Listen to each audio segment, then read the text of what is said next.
Bakit mas pinipili ng ibang Pinoy players ang maglaro sa abroad kaysa sa PBA? Ang sagot, hindi lang pera ang meron dito. Matapos ang college career ni Renz Abando, sa halip na PBA, pinili niyang sumabak sa Korea KBL, isang liga na mabilis, physical, at talagang competitive. Bukod sa 9.7 million hanggang 13 million per season na sahod niya sa KBL, may kasamang perks ang kontrata niya.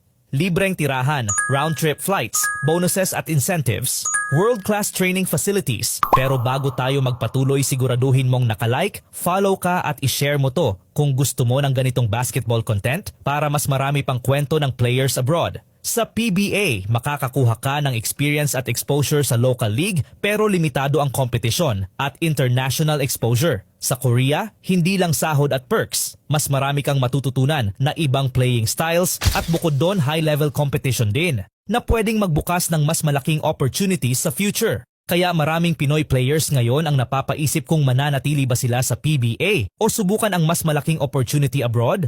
Si Abando, kumikita ng mahigit 1 milyon kada buwan, may perks at world-class facilities. Kaya hindi na nakakapagtaka kung bakit marami ang pinipiling maglaro sa labas ng bansa.